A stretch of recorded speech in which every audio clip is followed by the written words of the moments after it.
What's going on, everybody? Welcome back to the channel. My name is Isaac Hangas. We're going to be looking at my desk setup today as I finally decided to get a dedicated condenser mic along with the Scarlett system to get the production going here. And hopefully you've noticed the audio changes in the past few videos. I'm going to be giving you my opinions on the Amazon kit, the microphone itself, the Scarlett system, and a few accessories that you should probably get yourself to get this entire setup going. I know that I didn't purchase a few things and it delayed my setup by a few days and a few videos. So hopefully you don't make these same mistakes. Let's go down the list of the accessories one by one. The shock mount that they provide you with is purely just for aesthetic looks. It's horrible. It doesn't absorb the shock.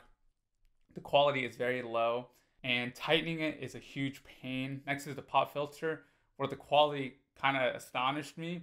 It's flexible, it's movable, it doesn't fall apart when you're bending it or twisting it one way or another. The clamp is very wide and you can place it on multiple surfaces or tools that you're putting your mic on. I personally leave it on the mic stand and it works fantastic. So there's no reason to purchase a different pop filter than the one provided. The mic arm is a hit or miss depending on your desk setup. For me, my desk kind of has this like curve underneath it and I was not able to fully put the clamp on the desk. So as I would bump into the arm, it would actually snap off and fall. I ran into this problem so many times that I decided to go and get myself a dedicated mic stand, which is one of the products that I recommend getting yourself, as the mic stand is more flexible, it's condensed, and you can place it on different areas around your room as opposed to being stuck on your desk. Depending on the type of desk that you have, if you have a flat desk, you're more likely to get a better result from the shock arm. Since the shock mount doesn't do a great job, if the arm is loose on your desk, then you're going to run into an even bigger problem and the mic is going to hear a bump or a creak that's on your desk. I never thought I would get excited about a cable, but this is probably the highest quality item in the entire kit. It's actually relatively long, the quality is really nice, and it's come in very handy, especially as someone that has a limited amount of room and you're trying to make every video feel a little bit different. Since the cable is so high quality, there's really no reason to go out there and purchase a different cable unless you have a 2-mic setup. But if you can, I'd suggest buying the exact same cable. Okay, so half the kit is trash and half the kit is good quality. But what about the mic and the Scarlett system? Audio-Technica is known for their great quality, affordability, and long shelf life. I know that I used to own my Audio-Technica AT2020 and they lasted me for years. I was very happy with the product. Is this microphone any different? No, it isn't.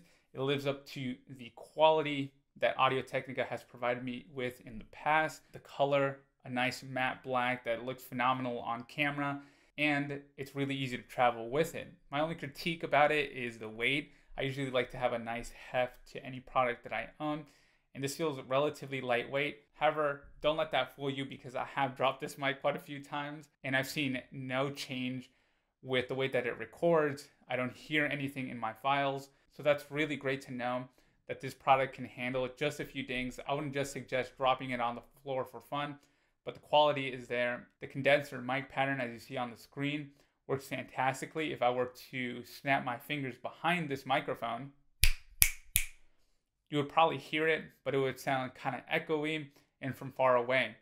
This is my preferred pattern as I shoot YouTube videos. If you consider yourself someone that wants to start a podcast or audio narrate, then this is a great microphone for the price. Finally, there's the Scarlett system, or the tool that every YouTuber recommends. You know, some of these tools definitely have the "I'm a YouTuber" written all over it, but I can see why so many people recommend the Scarlett system.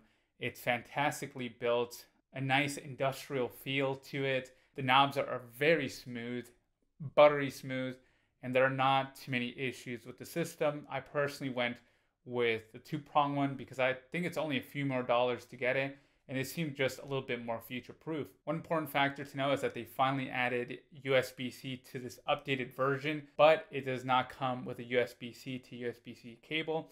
It comes with a USB-C to USB-A, so consider getting that. There's also a TRS system on this. I didn't know what TRS cables were until I was introduced to this.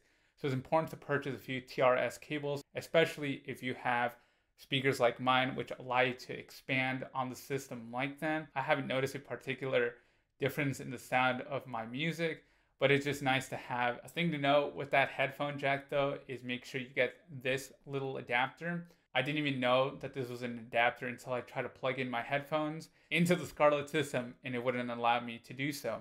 So that also slowed down the process to record anything or to listen from there. The only eyesore for me is that it's red. I'm not a big red guy. I don't actively go out and look for red things. I wish there were just different color options like black or a nice navy blue. It depends on your setup as well, because if you're like me and you have a wooden desk, it just pops out and it's a giant eyesore. We're trying to get that fixed though, so stick around for that. Also, as you're setting it up, it's very important to note that the Audio-Technica microphone requires 48 Hz power. Make sure that when you're recording in your software of choice, you click the 48 Hz button along with the INST button, because for me, I was troubleshooting for an entire hour as to why my mic was not picking out my sound. That was until I clicked the INST button and it worked fantastically. There is software you need to download to get the Scarlett going, but it's not bloated software and you can customize your Scarlett system.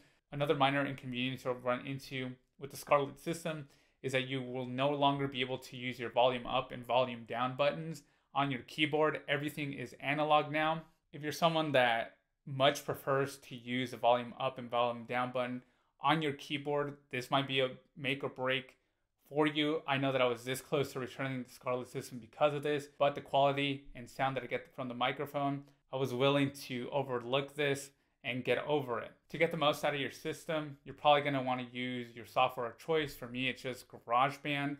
You could probably do this with Audacity as well.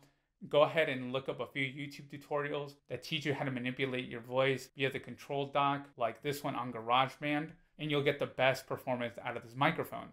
My overall satisfaction with my setup is a 7 or 8 out of 10, just depending on the day. Sure, the Amazon kit is probably 50% trash in there. For me, I know that I had to go out there and purchase a different arm, but I'm happy with the way that it sounds and the results that I'm getting, which is the most important thing at the end of the day. I know that a lot of us YouTubers and podcasters are actively looking to get the Shure SM7B. I really consider that system, but I think I've learned more from this $100 system than the Shure could ever teach me, and at 1/10 the cost. Sure, the Scarlett system has a bit of quirks and problems, but I'm willing to get over them if I like the results that I'm getting. If you're a creator, whether you're looking to make podcasts, audiobooks, or make YouTube videos, this is an excellent setup. It has its quirks, and I hope that if you're looking for a particular answer, I was able to answer it along this video. That's it for right now. Let me know your thoughts and opinions. Are you also looking to get the Shure SM7B? Because I'm pretty happy with what I have right here. It's a fantastic mic, and I know that it'll last me quite a while. Let me know your thoughts down below. Make sure to follow me on Twitter and upvote me on the Foundation app as your boy is trying to sell some NFTs. At the end of the day, I thank you so much for your time and your attention. My name is Isaac Mihangos, and I'll catch you in the next one.